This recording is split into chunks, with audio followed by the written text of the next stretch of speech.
I welcome you to another question and response session as part of our private Vaginismus Sisters community on Facebook.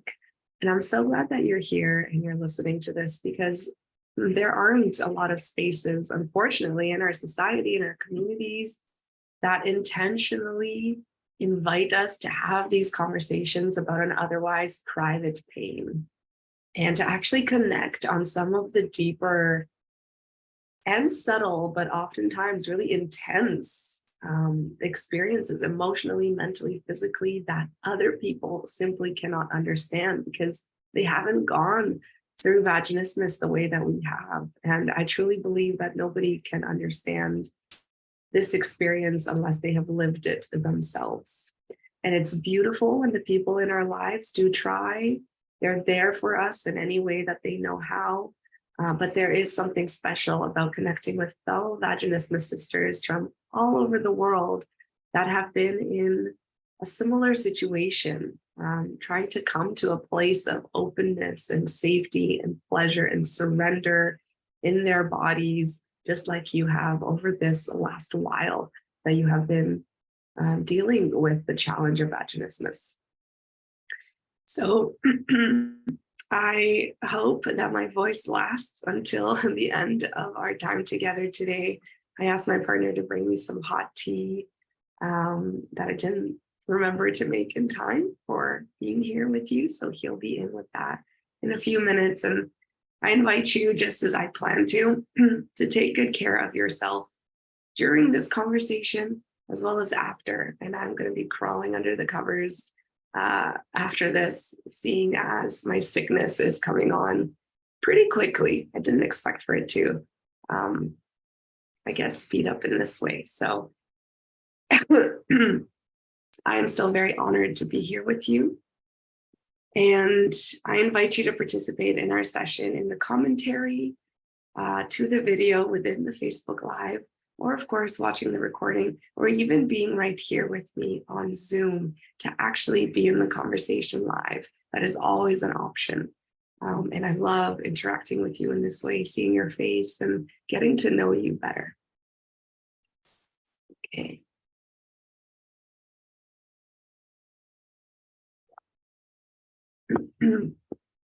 I wanted to start off today's conversation with a few shares from really beautiful, vulnerable shares and stories that you have written out in our private Facebook community that I just wanted to honor today in an anonymous way, to share some snippets of what other fellow Vaginismus sisters are saying about their life, about their challenges, about how they're feeling right now, so that you can really hear those and remind yourself that you were never alone this entire time.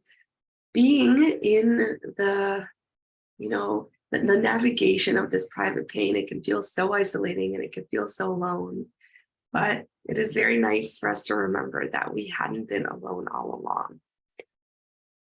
So I wanted to read just a few sentences from a handful of you who have shared as a beginning to our question and response. And then we're going to get into the question that I have for today, as well as any other questions that you might have for me. Thank you so much. And he's here with the tea. Yay.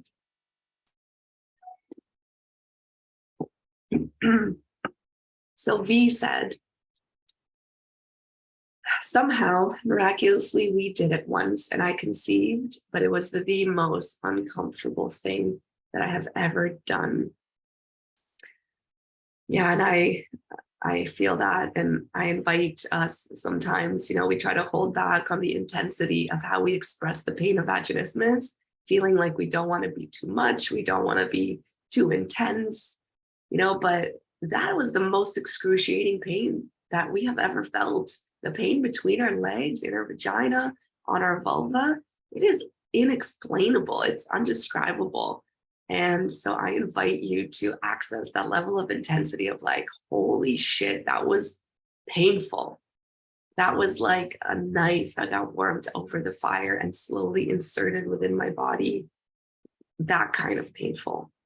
So let's honor that experience. And thank you, V, for sharing also your story in the group, and I invite you to read it if you would like to go deeper with, connecting amongst yourselves as fellow Vaginismus sisters. That is such a beautiful part of the journey. M said, the first time I went to bed with my boyfriend and he tried to get inside, I tensed up. And the more he tried, the worse it was. It upset us both. We couldn't understand why this had happened. I put it down to nerves and lack of experience. Yeah, and then sex education made me fearful of getting pregnant. Sex was something that was done to me. My body was there for someone else to enjoy. Who can relate to that, please? If you're watching live, I know a few of you are here with us. Let us know if you can resonate with that piece. Your body not being your own, sex being for the pleasure of another human being rather than yourself, or maybe a responsibility that felt so heavy to carry, almost as this role of what it means to be a woman or a vagina owner, a vulva owner in the world. And of course, sex education being so centered around the fear-inducing aspects around our bodies, around our menstrual cycles, and around what it could mean to get an STD or to get pregnant earlier than we intended to. I'm also shared, I've also tried psychotherapy.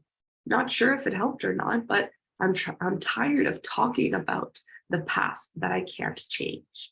And I just feel like I'm reliving it, not going anywhere. I've listened to the most ridiculous crap. It's a wonder that I've not gone crazy. And I feel that there's pain stored in my body. I want to release this in a safe way. And I invite you to read through the response that I have to both of these parts. One about how talk therapy is a really beautiful aspect of how we can support ourselves in overcoming vaginismus. Yes, but it has to do only with 5% of our behavior, because the conscious mind that we use when we just speak to each other is responsible for 5% of the actions that we actually tend to partake, the belief system that we have that is responsible for the other 95% of our behavior. So that's the subconscious mind that is literally stored in every cell of our body. That is typically not accessed through talk therapy. And so yes, talk therapy is valuable. And there is a bigger aspect, a bigger piece of the iceberg that is underneath the surface of the water that requires our attention. And in my experience with overcoming vaginismus and supporting you and doing the same, it is a necessity that we dig deeper into the subconscious aspects of our existence in order to create long-lasting change. And that's the very same thing that explains why we might be in bed and we consciously desire to let our partner within ourselves, inside of ourselves, we consciously desire to have that deep connection. And we want to allow for that experience. We're sexually aroused as well. And we love our partner, we trust our partner. And all of that is beautiful, happening consciously and on some level subconsciously. But because also there is this other puzzle piece on a subconscious level that is not in alignment with safety, that is not in alignment with full trust, full openness, full surrender, our body acts in a very different way than our mind actually wants it to. And again, that's another piece of evidence that there's more to it than just talking about it, than just talk therapy. And that also means there is more to it than, engaging in these question and response sessions together. Because again, that is talking about it, but there's deeper work to do. And that is very much on a somatic level, which means body-focused, body-based approach required for us to release the pain that is stored in the body, as well as the suppressed emotion that's stored in the body, which of course is a form of pain, but it is that tightness that is holding, that is carrying with us a lot of the subconscious fear, the subconscious pain that we registered at certain points in our life. And so we have to go there and access that and process it in order to release the tightness, release the tension, and overcome vaginismus. That is part of the principle of this journey. So if you can resonate with, having gone to talk therapy, psychotherapy, and not feeling like it was enough, just like M feels, then you're not alone. And there is very good reason for that. And the invitation is that you go deeper with yourself in those subconscious layers. Okay. What I also love about what Em said is that she wants to release this pain stored in the body in a safe way. And safety is the principle. Safety is what it's all about, what this entire journey of overcoming vaginismus is all about. Because the reason that our body closes, it shuts down on us, it tightens, it braces in anticipation for that penetration, or even in the thought of that penetration, whether it's a sexual contest or not, like a tampon, for example, is because the body doesn't quite feel safe just yet to let something inside of itself. So a lot of the work that we do is on a nervous system level, it's on a body-based level, it's the mind-to-body connection that needs to happen for you to gain awareness of your pelvic floor muscles as well as control of those muscles. And hence, we cannot overlook, we cannot push through this barrier, this activated response of protection that the body is having be online. We can't push through that. We have to really approach it with tenderness, with love, with nourishment, and therefore create that foundation of safety, which will allow the body to open on its own timing when it feels like it is honored and when it is safe, and when there is that experiential reason for it to open, rather than just the logical desire and need and necessity or logical understanding for opening. So next up, I want to share what Jay said. And she said that I discovered vaginal penetration was painful when I was 14, and I attempted to use a tampon. I eventually was able to use them, but it was so painful when I removed them that I stopped trying. And I can very much, relate to that and think back to trying to use tampons and that tug of war that you might have if, insertion was even possible in the first place, which it wasn't for me in the beginning, but with time I got to this stage. And I remember that the most scary part was taking the tampon out. I literally felt like I was playing tug of war with my body, with my vagina, and she was holding on tight and I was trying to take it out, not having yet fully found and accessed the state of mastery with controlling my pelvic floor muscles to the point of being able to relax them at my own will. So it's a very interesting paradox of being able to have control over something in order to surrender to relaxation and openness and allow for that interaction to happen. So it's a skill set that leads to surrender, which does involve an aspect of control and that mind-to-body connection that I mentioned. So Jay also mentioned that, I had a transvaginal ultrasound last month that didn't bother me, which is incredible. I celebrated her big time for that. But anytime I have sex, the pain with penetration is extremely painful. However, I always just push through. I have a history of, trigger warning here, I'm about to mention abuse. And when I'm done mentioning it, I'm going to wave my hand in case you want to mute me right now and listen back in when I wave my hand. But she says, I have a history of sexual abuse as a child, as well as growing up in a church with extreme purity culture. So I'm sure that's probably the root of it. But now I just need to figure out how to overcome it. And yes, this could be a massive reason for which our body doesn't feel safe to open. And it's those experiences of violation that have created that wall, that barrier, that sense of bracing and naturally avoidance of sexual experiences, penetrative or not. And what's interesting to comment on here is that sometimes we can have success with non-erotic sexual context kind of activities like medical procedures. And at the same time, our body can completely put up that wall when we're trying to have the very same form of penetration, but now with a penis, for example. If your partner is a penis owner, or even with a dildo that resembles a penis, those very same correlations to the vulnerability of penetrative sex with another human being, which is the most vulnerable thing that we can do as women, as vagina owners, is letting another human being inside of you is huge. It requires so much deep surrender and safety that you've landed in the body. So I just wanted to comment that it is very common and normal, as everything is, for us to be able to have success in some form with penetration, maybe with a finger, with a tampon. But when we're attempting to have PIV sex, for our bodies to act completely differently than they did just 10 minutes ago in a non-sexual context. And then another one of you shared, going through the posts in the group, I realized that I'm not alone in this struggle. Beautiful. I'm married to the love of my life for the past 4 years, while we dated for an additional 2 years before that. We're intimate in every way except penetration. He has been patient and is waiting for me to get ready.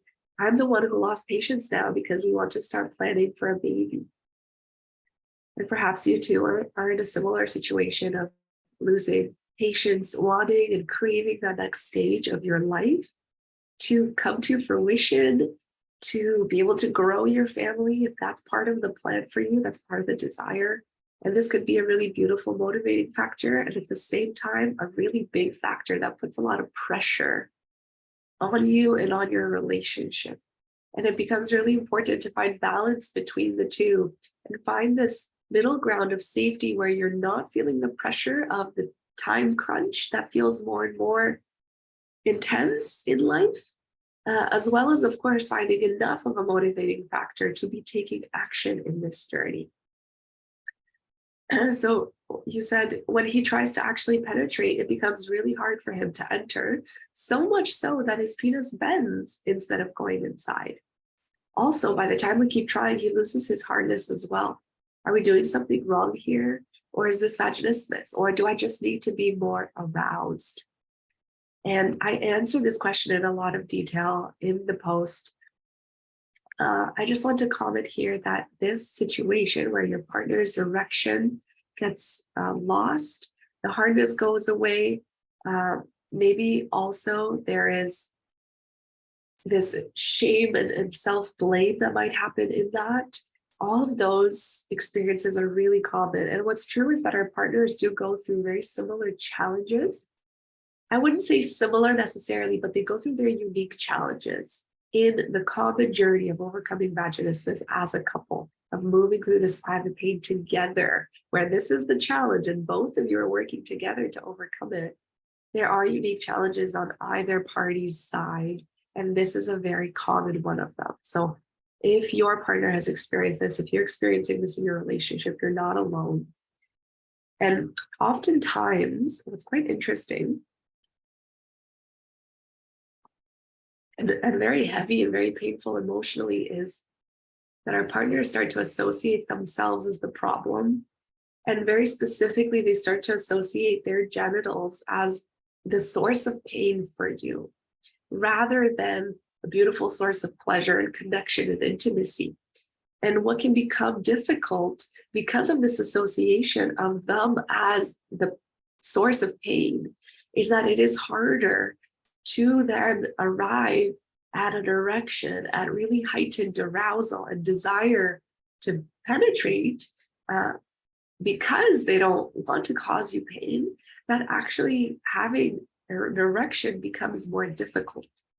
So both the bending of the penis right at the vaginal opening, when there's that tightness and bracing, I've experienced this myself with a previous partner, as well as losing the erection, are very, very common parts of the experience. And it's really important not to push through those stages and to really take a couple of steps back, find that relaxation, the ability to be aware and in control of those pelvic floor muscles. So some penetration can be possible in a pain-free way, and really do the groundwork before continuing to attempt this penetration, this PIV sex, and continue to be disappointed. Because I remember the disappointment just builds on itself, and it becomes even more difficult to even want to go there. And back in the day when I was experiencing vaginismus, I started to avoid anything that I felt like could lead to any other forms of sex. That may have included kissing at times and holding hands and cuddling, or other forms of sex that were non-penetrative. And I was just dreading where it was leading, because it was a continuous reminder of how I, at the time, felt for myself that I wasn't good enough, that I couldn't do what a good girlfriend is supposed to do, and I couldn't do what I desired to do. So it is not necessarily that you need to be more aroused. And I shared this in more detail in the post if you want to talk, or if you want to kind of discover what else I offered as some guidance. And there is nothing wrong here. Yes, it does sound like in your particular story, this is the experience of vaginismus, which of course you know best, right? So I always encourage us not to cling on to and hang on to someone else's certainty and diagnosis and label as to what we're experiencing, because you know your body best, and everything you might be able to read online, having these conversations together, being a witness to other people's stories is going to give you more and more certainty of, is my body going through this protective tightening response in the pelvic floor muscles? Yes. Well, then that is the experience of vaginismus, and it is not a sexual dysfunction. That is an incredibly disempowering term that is unfortunately used in our society so often.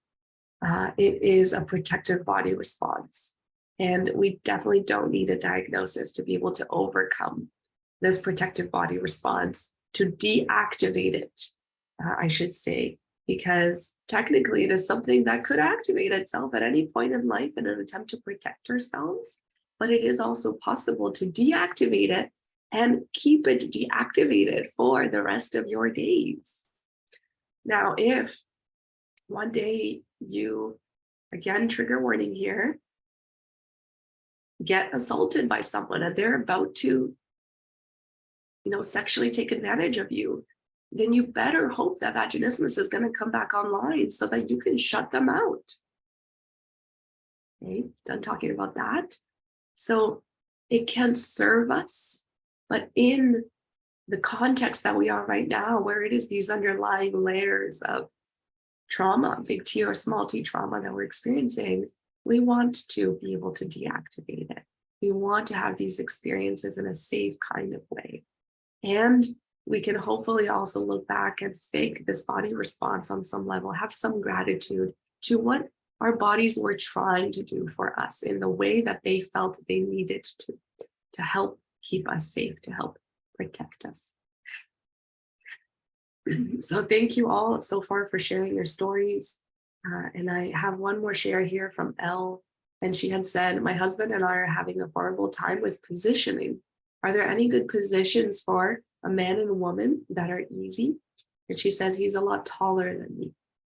And I'm not going to go into this question now because I actually shared an article that I wrote exactly on the topic. So if you'd like to, you can find that post or just message me and I'll point you in that direction. And you can read exactly what I said about different types of positions that are important to consider, as well as the consideration factors for each. The underlying theme here with sexual positions when we transition into PIV sex is to also consider what has worked for us so far when it comes to penetration. More often than not, with the women that I've supported, it is the exact same position that we've gone through the dilating process with, that they had already found safety with, and pain-free as well as pleasurable penetration with. That's the one that we want to use in the very first transition to PIV sex, because we have found the most familiarity in the nervous system and in the body, the most sense of being in control, the most deep relaxation as well. And of course, there are important factors to consider when we're transitioning into PIV sex, because we don't want to go from having a successful dilating practice with ourselves, with our own hand holding that dilator, to then having our partner's body, and specifically his penis, approaching us and penetrating us.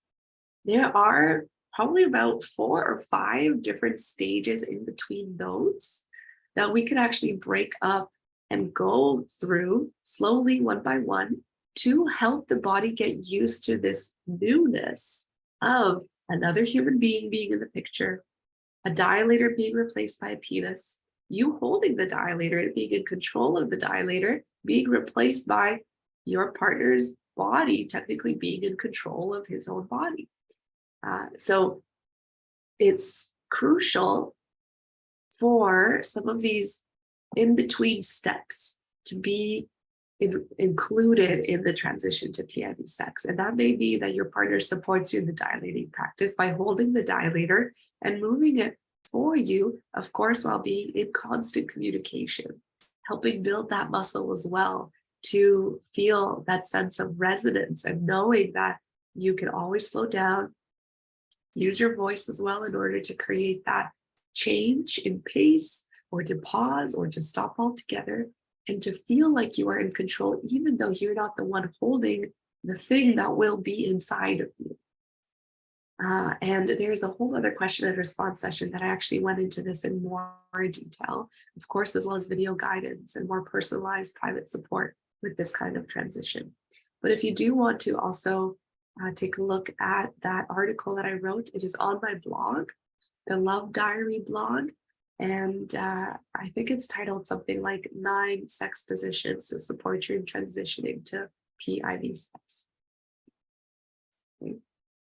I'm going to just check the comments here. And I see one of your comments, P. So P says, that makes so much sense what you said about the partner feeling the penis is the source of our pain, and that making it less likely for an erection to happen. Yeah, right? It does.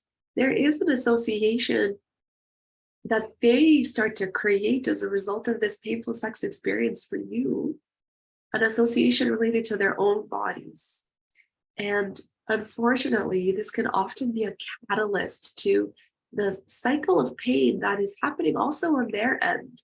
And oftentimes it is more of a cycle of shame, rather, a cycle of guilt, a cycle of feeling also unwanted has been the case. And a woman that I'm supporting currently has shared this, a cycle of feeling like, I so want to help him feel wanted. And therefore, on our partner's side, aside from their association to their body, whether they're a penis owner or not, it can also be this association of, I'm consciously trying to tell myself that she wants me, but just because there are certain insecurities and, of course, vulnerabilities there, maybe past experience of feeling unwanted or childhood trauma that has some sort of connection to that, some of our partners may be more likely to start to actually draw back, start to feel like they shouldn't try anything in terms of sexual connection, because they put themselves at this risk of being rejected. Of course, not because you don't want them and you don't desire them, but because of the very same cycle of pain that you're going through on your end with vaginismus. And it is these two vicious cycles that actually tend to connect to each other in a really disempowering and a disheartening way that only deepen with their influences on one another. And what I remember from one particular relationship that I had, I remember making the connection there, was that I started to resent my partner for not initiating sex with me, even though I didn't actually want the sex. But what I wanted is I wanted to know that he still wants me. I wanted to know that I was still desirable. I wanted to know that he was craving that connection with me sexually and otherwise. And even though I didn't want the penetrative sex, it felt painful to see that he was also starting to retreat and not initiate as much and give me my space, which in his mind, he felt was the best thing that he could do for me and for us. there are a lot of complexities there and a lot of relational dynamics that are really important to be considered. And for the communication between both partners to be as strong as it possibly can. And this experience of vaginismus is very much a test and a training ground for really nourishing communication that can be developed between partners. I have found being on the other side of this private pain and now having pleasurable penetrative sex with no limitation, zero pain, and being able to feel like I can be fully in my sexual adventuring stage of life, in my in the variety that sex provides, and feeling excited about all of that. What I can say, what was I even saying? Oh, I just lost my trail of thought. Um, I forget what I was saying. It's okay, it's gonna come back to me. Oh yes, I remember. So I can say now, being on the other side, that this experience has made me such a more emotionally attuned to myself human, able to express my desires and my boundaries, and a better partner in so many ways because of the communication skill and the communication muscle that gets built as a result of these really challenging situations that we find ourselves in. And the very same is true for the partners that I have been with, as well as my current partner with whom I get to enjoy sex on this level. And he never experienced me as someone who wasn't yet able to have PIV kinds of sex. But the communication that evolved with each relationship and has brought me to where I am today is something that I could be so grateful for. And this ability to really know what we want and create a really deeply fulfilling sex life, more than I see some of my close friends are experiencing currently. I really sense that the pain that I went through did help me rise up to a sexual fulfillment level that I didn't think was even possible. Because at a time in my life, I didn't think that pleasurable penetration was possible. I looked at, excuse me, I looked at movies and I saw scenes or heard my girlfriends speak about their sexual experiences, and I was in complete disbelief that that was even a thing. Like, how could you find that pleasurable? Because it was the most excruciating pain in my own life. But now looking back, again, I couldn't have imagined how fulfilling, how connecting, how mind-blowingly pleasurable, how expansively blissful it can be to have this form of sex, as well as all the other forms of sex that I actually accessed on a much more emotionally connecting and pleasurable level than I had before. Because there's this safety and surrender that we find, there's this safety and openness that we find, and we really rise the quality of our relationships, both romantically, but also otherwise, to a whole new height. And I know that it's incredibly difficult being in the experience of vaginismus to feel the gratitude for that growth. And hopefully my share today does invite you to consider some of these aspects that vaginismus is bringing to the forefront that are actually really supportive and valuable in terms of our relationships and our relationship to our own self and our bodies. Or P says, in connecting to that, but I realized we've had several situations where after dilating with him, I felt ready to try PIV, but it felt like he had lost interest. And that not feeling wanted by him or in him could be a part of it, I sense. Yeah, that's beautifully said, P. Definitely that feeling like he had lost interest.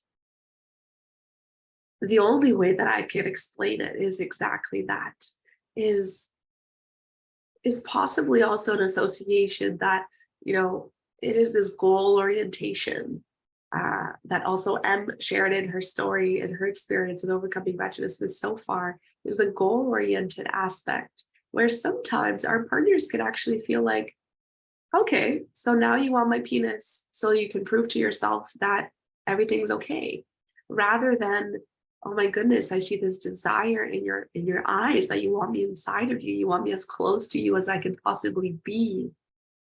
That missing of the full desire from this space of I guess safety and relaxation, that could also be one of the reasons that our partners can associate their own bodies as being almost like a bit of an experiment, at least for the short term, of us feeling like we can quote unquote achieve PIV sex.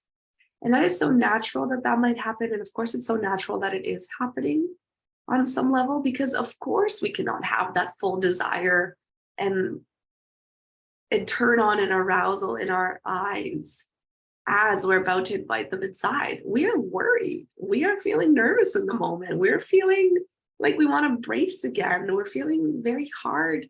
We're feeling the difficulty of being able to relax in that moment, and the doubt of, oh my goodness, is this going to work? Is it going to be like last time when I'm crying in a couple of minutes again? Right? So it's really hard for us to access that really easeful sense of transitioning to PIV sex in a very natural way. And we can see how that does unfortunately discourage our partners and have them feel unwanted on some level, or just sad, or just not wanting to cause us pain, right? There's so many different reasons that this can happen. And it is important to do our best to put ourselves in their shoes, as well as hopefully have them do their best to put themselves in our shoes.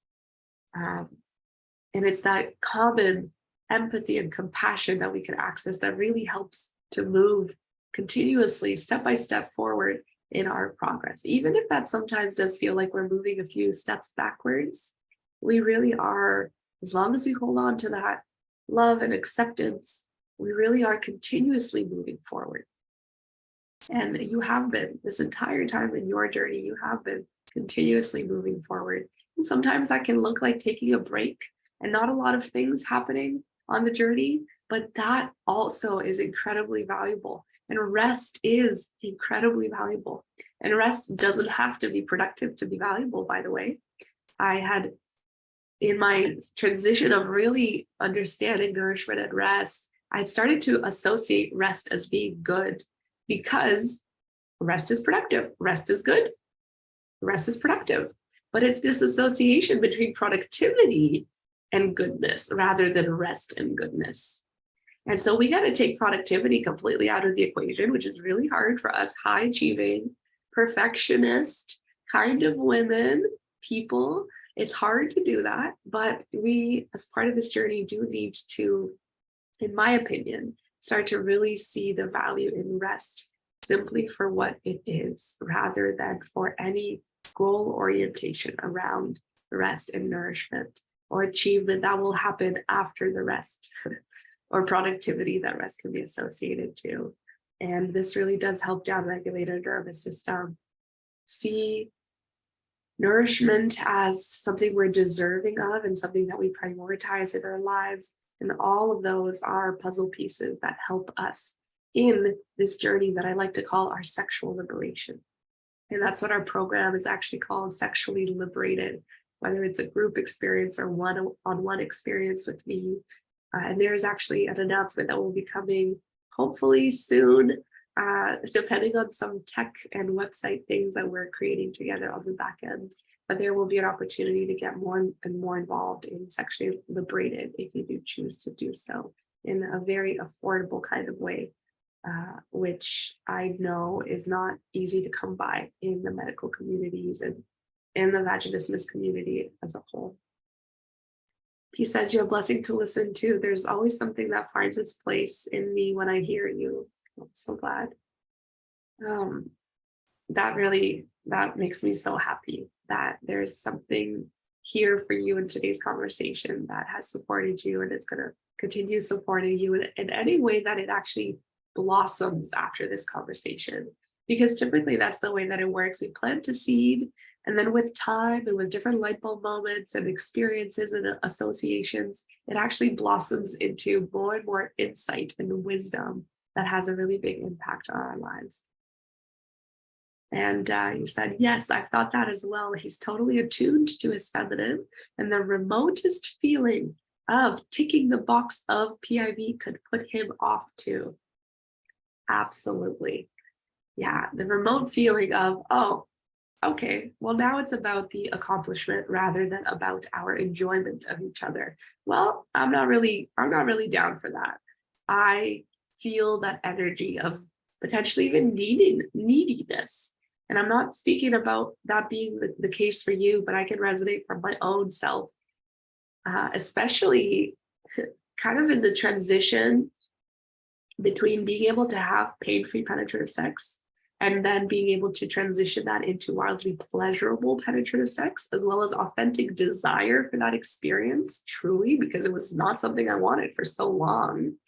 There was this association of starting to initiate sex because I wanted to prove to myself that I can still do it.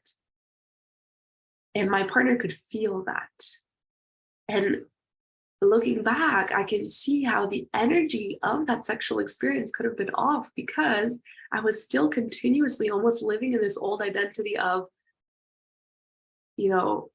I'm not the girl who can have pleasurable sex. So let me just continuously prove that, wait a second, that girl is gone. I am evolved into this new version of myself, right? That was always there, but we just needed to let her come out to play and allow for the body to be involved in that. But even in that transition to starting to initiate more and desire penetrative experiences, there could be an air of a transactional nature or a need and desire to prove something to ourselves rather than just enjoy the moment with our partner. And that is something that is really hard to notice. It's a very subtle thing. And it does go away with time. Even if you don't notice it, I trust that it will, because with each experience, we continuously do prove to ourselves that our pelvic floor muscles are now on our team. We feel safe. Our body feels safe to open. The nervous system is downregulated. Okay, and we do tick those boxes, and maybe the energy is off for a while, but it's going to start to feel more and more natural when you get to that stage, if you're not already there. And I say when, because it is not an if. It is not an if, it's a when. And I believe that 1000%, okay, 100%. I don't like being non-realistic like that and mathematically, because I used to be a math nerd on some level, and I still am, and I love that about myself. But I am 100% sure that you are capable, that each one of us is, and that it is only a matter of time, as well as intentional action in the right direction. And in any direction that feels right, because each little tug on your soul, on your body, on your mind of where to go next, in my opinion, is the right direction. And that experience, whether it goes beautifully or whether it's a little bit disappointing, is going to teach you something that is going to lead you to the next step forward. And all of those little steps in accumulation, culmination, are going to lead you to walking to that top of the mountain and enjoying the view from there, and hopefully not continuing to feel like you have more and more peaks to reach, because that does often happen. We reach a peak and then we feel like, oh, well, that wasn't good enough. Where is the next thing for me to walk to? And that may continue to happen in your professional career or certain other aspects of life. But I do trust that when you are enjoying wholeheartedly the exact kinds of sex that you desire, there isn't going to feel like you need to get anywhere else. And it's going to feel like a really peaceful, nourishing place of, I made it. I made it. I'm here. There's nowhere else to go. I now just get to enjoy. And that's exactly what I desire for you and what I know is possible for you. And I'm so glad that you're a part of this community to continue to be reminded of what is possible for you and to feel less alone in that.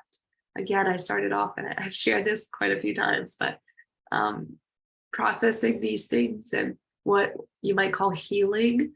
I'm starting to kind of break up from the word healing, because I really don't feel like we need to heal ourselves or fix ourselves, but processing this and accessing the state of relaxation does happen in community and not isolation. So now I just want to,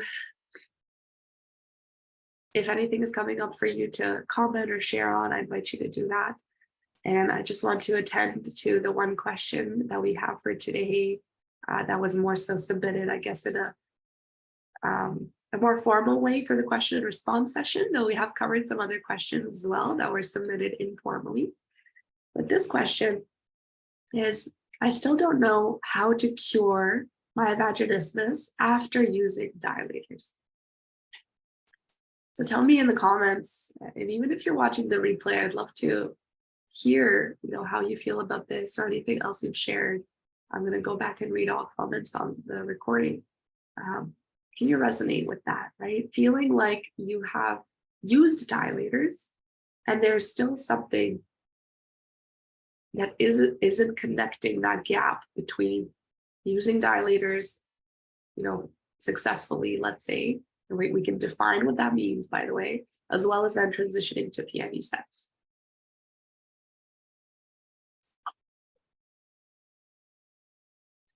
So in responding to this question, I'm just going to assume that using dilators in your case has meant arriving at the goal size dilator that you have practiced with, inviting inside of your body, right, through penetration in a pain-free way, 100% pain-free as well as pleasurable.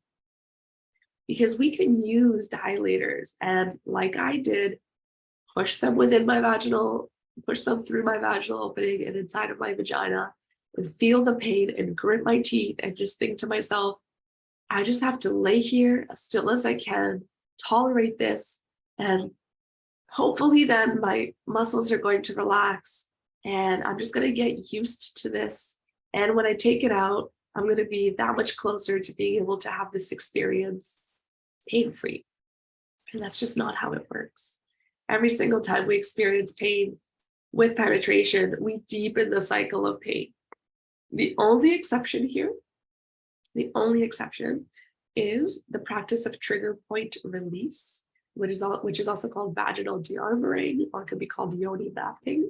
And this is one additional supplemental practice that I encourage the women that I support to use alongside dilating to actually release tight spots. You can think of them as knots, kind of like knots in your neck after an uncomfortable night of sleep. There are tight spots inside of the vagina that actually require us to gently place pressure there. And in that process of placing pressure and waiting for the release of the knot, there is going to be physical pain. This should not be to the point of feeling like, oh my goodness, I cannot tolerate this. This is awful. We titrate with that. So that means we kind of dip a toe, we come back out, and then we access that sensation a little bit more, and then we release. But specifically in trigger point release, we can experience physical pain, which is supportive because it does help us be with the energy and often the suppressed emotion, literally within that location internally in the vagina, which can lead to tears. It can lead to memories surfacing. There's all sorts of incredible things that can happen in that moment. But it does often mean some physical pain. And that is supportive because when that knot softens and it releases, that allows for the entire structure of the pelvic floor muscles to relax, for no aspect to be, no particular muscle to almost be, what's it called? Kind of like helping out the other muscle groups and doing a lot more of the work that it should, then that also leads to tension, as well as fatigue and tightness in those muscles. So I forget the word, maybe you can remember it, but it is compensating. That's the word. It's compensating for those other areas. So when we release the knots, and then we start to engage in pelvic floor relaxation exercises, in some strengthening exercises, if that is needed for you, then you're really doing a really beautiful service to the entire pelvic bowl by having released those knots in the first place. That's why that physical pain is really necessary in that experience, but any other toleration of pain with dilating exactly rather than trigger point release should not happen. And that's not something we need to grit our teeth through. We've got to take a pause, take a step back, and engage in some of the other physical aspects of pelvic floor relaxation exercises without penetration. Also emotional processing, as well as the erotic components that are so often overlooked by our medical society and our medical communities. Because let's be real, we have all grown up in a shame-steeped culture around pleasure and sex. So this is my assumption with this question, is that you have successfully used dilators to this area of being able to enjoy a penetrative experience with your goal size dilator. So that means a similar dilator size to your ultimate goal, which may be PIV sex, penis and vagina sex. So your goal size dilator should, in that particular goal, be the same as your partner's penis size in order to then have the go ahead, the green light to start to transition to PIV sex. So if there are elements of this dilating practice that you just heard and are like, oh, you know what, I didn't do that. And maybe the left side of my vagina actually feels kind of tight and there's more pain there when I dilate. Oh, that's a good sign that maybe we can attend to that side with that internal massage of trigger point release. Or maybe the goal size dilator that you have landed on at the end of your journey actually is smaller than what you desire to have. And therefore you're feeling like, I haven't overcome my vaginismus, but I don't know where to go. Well, this might be one little tweak to make. But aside from the physical tweaks that we can make with the dilating journey, again, you say, I still don't know how to cure my vaginismus. And just as a side note here, I invite us not to use words like cure and even my vaginismus, just because when we call something to be our own, and language creates reality, right? That's why it's called spelling, because words cast spells.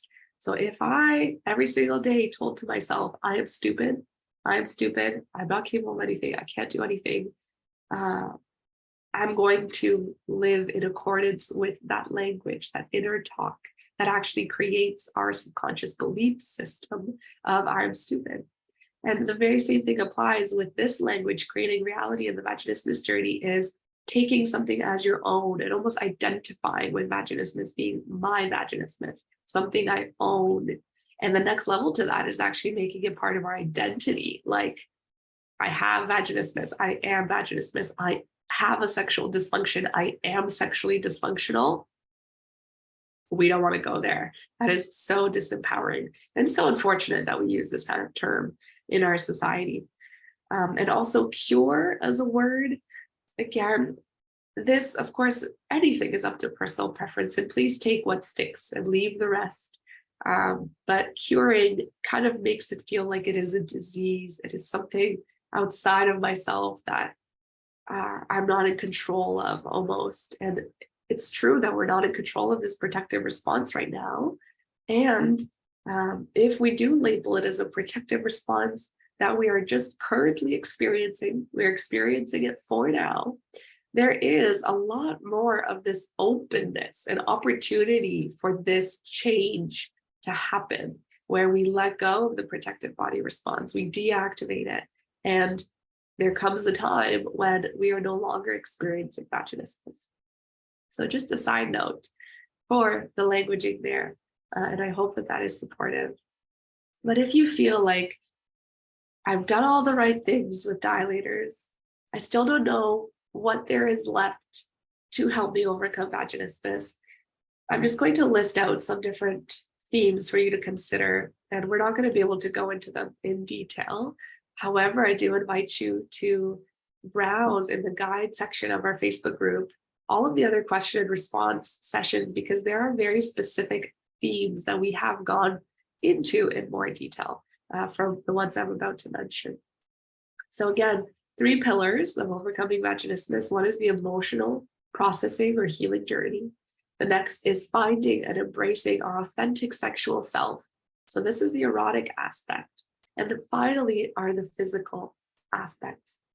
So from an emotional perspective, there's so much here, but there are things to understand about how we have perceived sex as a woman in the world, what our relationship to sex and pleasure has been, what our relationship to rest has been.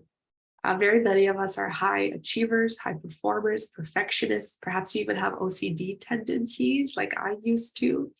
We have found safety and control rather than safety and surrender, the same thing that's required for us to be able to surrender and open in a sexual experience. But because we have found safety and control, maybe that was putting your head in the books like I did when I was younger, when my parents were going through a really chaotic time, or whether it was you found safety and control through food on some level. All of these are presenting themes for us to explore in our lives and to kind of detangle, to start to access safety and surrender outside of the bedroom and be able to actually take those newfound skills into the bedroom in a sexual context. And very often, even when we're inviting more play in our lives, more pleasure, that happens outside of the bedroom first. Emotionally, we can talk about relational dynamics. We can talk about the fear of the masculine that may exist within you on a subconscious level, especially if your partner is male, of course, or whatever gender your partner is, the association to that kind of human in the world wasn't safe when you were younger. And I can talk about this for hours, but if there may have been a situation where you felt like you're kind of walking on eggshells around your father, for example, that may be the reason that a lack of safety got registered around just the broad energy of the masculine that is now impacting you in this attempt for penetrative sex and for surrender to the masculine and to feel safe in the arms of a masculine, to feel like you can trust the masculine. So there's a lot of energy and emotional processing to do around the relationship between the feminine and masculine, which I like to call the omega for the feminine and the alpha for the masculine, because there's a lot of toxicity that we can associate to the masculine and feminine. So I want to stay away from that. But repression of the omega is another one as well, because if our female feminine figures like our mother never really showed us an example of nourishing herself, making herself a priority, and maybe had to take care of so much when we were being raised by her or both parents, that could be a reason that we never put our own relaxation and rest at the top of the priorities list. And we have just simply registered so much stress that got stored in the body. And for some people, stress can be stored right up here in the shoulders. For us, it happened to be stored in the pelvic floor muscles. And maybe it didn't have to do with a sexual context whatsoever, but it also may have. And that's just another layer to this tension that's stored in those muscles. Other than this, the sex education that we received on an emotional level had a very big impact. It may have been fear-induced in so many ways. The fear of being pregnant being another piece to consider. Fear of injections and also difficulty swallowing pills has a lot to do also with the emotional aspects and the nervous system regulation that you may be finding yourself in, because vaginismus is often a freeze response. And so we are in the survival strategy mechanism of the freeze response. And not only when we brace for penetrative sex, but in other areas of our lives as well. And it's important to do the nervous system downregulation work that I support people in specifically as a really big puzzle piece to support you in that emotional processing aspect and coming to a state of downregulation. So that was a lot. I could probably say 3 times more of that on the emotional, but let's move on to the erotic components with finding and embracing our authentic sexual self. It is very likely that we are trying to experience sex and perform in a sexual way only in the one erotic language that we have observed within our media, and that is the sexual erotic language. But our nervous systems are wired in very many different ways. The sexual erotic language gets turned on by things like nudity, very direct commentary about sexual acts. Also, speed is a turn on. And there's this notion of like, we've got to get to the orgasm and let's get naked and go at it. And, ooh, you're changing after the shower? Well, now I'm turned on.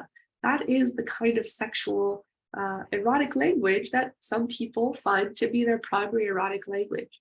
However, for most of us Vaginismus sisters and about 80% of the entire population of the world, we fall into the other erotic languages, which are just as beautiful and just as worthy of being played in. And those are the energetic, the sensual, the kinky, and the shapeshifter language. These are created by the sexologist. Her name is Miss Jaya. She's incredible. She calls them the erotic blueprints. And there's a whole lot more I can share on that. I also have done this in the free masterclass that you have, which is a 3-day masterclass. Inside of the guide section on day 2, I talk about all of these erotic languages in a lot more detail. So that's kind of the second pillar. And there we also need to explore and discover finding safety in touch and feeling deserving of receiving pleasure for ourselves without any strings attached to that. Because so often we find ourselves in the dynamic of giving, being the giver, doing things for others, being the caretaker.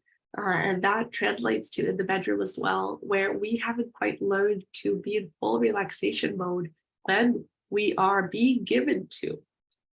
As well, we often find ourselves in the dynamic of allowing our body to be used for someone else's pleasure, which is also a form of giving, right? You're just giving the gift in a different kind of way by making yourself available for someone else's pleasure, rather than doing the action that is giving pleasure to that person. And there's a whole course on this that I have in terms of online material when it comes to the Wheel of Consent, which is Betty Martin's work. She's also an incredible human being, sex expert. And it's really important to start to find that safety and touch, start to tease out and understand the dynamics in which we have been in an erotic context in our lives and in our past relationships. And with that, start to find safety in the categories that we haven't been used to as much, like receiving often is the big one for us, as well as actually taking. So being able to use someone else's body for our pleasure, of course, all happening consensually here. So we're talking about the wheel of consent, everything within those dynamics that is consensual, but really knowing what we want, knowing what we desire, being able to communicate it clearly, and being able to set boundaries where necessary, where that feels right. These are often skill sets that we've got to develop in these erotic components, the second pillar of finding and embracing our authentic sexual self. And finally, the physical aspects, which of course include dilating. That can be part of the process. It doesn't have to be part of the process, because I have witnessed women moving through the first 2 pillars and not needing to use dilators in the standard kind of way, or at all. I've also heard other success stories of not having used dilators for a really long time, and then doing a lot of the emotional and erotic personal growth work, and then trying penetrative sex again and it happening usefully. That is also possible. So the first 2 pillars should not be overlooked. And let's not put all of the eggs in the basket of let's use dilators to overcome our vaginismus. No, that's really the last tick box. I like to say that dilating is almost like the end set of checks just to prove to ourselves that the first pillar and the second pillar have gone beautifully, and we have landed safety in our nervous system. We have found this awareness and control of our pelvic floor muscles. We've built up that skill, and now we are seeing the fruits of all of our labor. That is what dilating is, and it's definitely not the main event. And still, just to touch on the other aspects of the physical healing journey, is the pelvic floor relaxation exercises, which include a lot more then, dilating isn't even one. They include a lot more than what you may have heard before when it comes to Kegel exercises. We do not want to be doing Kegel exercises. We want to be doing breathing, diaphragmatic breathing. We want to be doing reverse Kegel exercises. I have practices and meditations on all of this. We want to be doing stretching in an intentional way, focused on the areas that contribute to pelvic floor muscle tension. We want to be doing foam rolling. So self-massage, partnered massage is a beautiful one. There's a video on that as well that I have. And also jaw relaxation exercises. Our jaw tension is very much connected to our pelvic floor tension. And you may be experiencing TMJ on top of vaginismus, again, because they are so interconnected. So there's a lot. There is a lot. And I know that can sound overwhelming at times. I also do hope that what it creates for you is this menu of options that you now realize, oh, I thought I was having trouble with the one path to overcoming vaginismus that we think of as dilating. But wait a second. I wasn't able to tick the boxes with that because I just never knew about all of these other menu options.